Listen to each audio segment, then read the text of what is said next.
All right, now I have already pressed on my freezer paper, and I've put my fusible interfacing on top, and now I'm stitching around, and I'm actually using the freezer paper edge as my guide. I'm not stitching on the freezer paper, I'm stitching against the line, the edge of that freezer paper. And the freezer paper is keeping the fabric stable. And as I come around a curve, I'm going to lift my presser foot so that it's smooth, and I do not, and leave my needle in the down position so I do not stretch either one of these fabrics. Make sure I don't have anything underneath.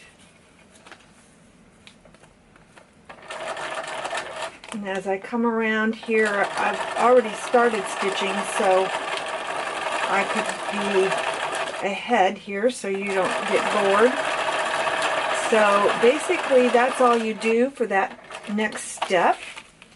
And then you will pull the freezer paper away, which comes off just like that, easy as pie.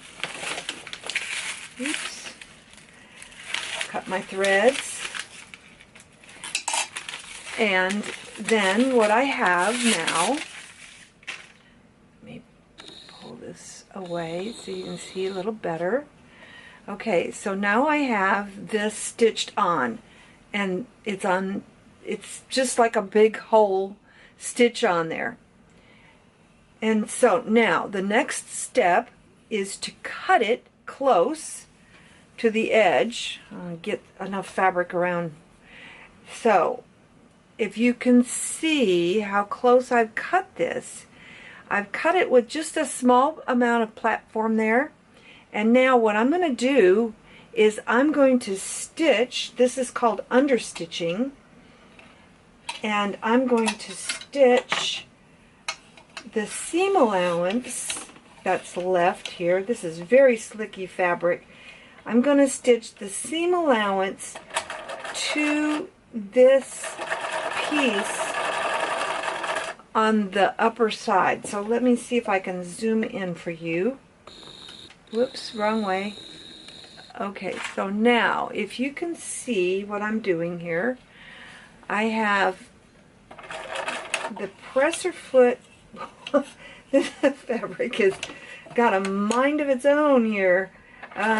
This fabric, I'm kind of holding it tight, and basically what I'm trying to do is keep this interfacing over to the back side of this, so when I fuse it down, it'll be nice and flat.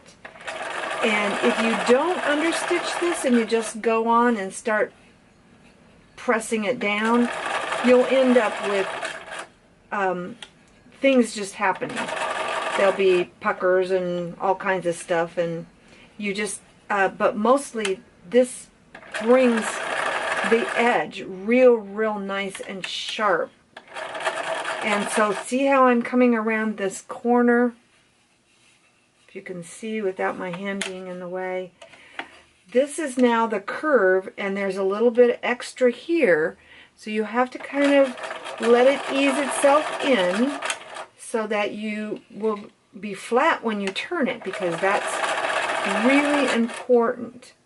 And so now I'm going to go to, I'm going to finish this up, and then you will see me back at the iron. And what I'm going to do is press this part under, and when I do you see how close that will be and how flat that will be?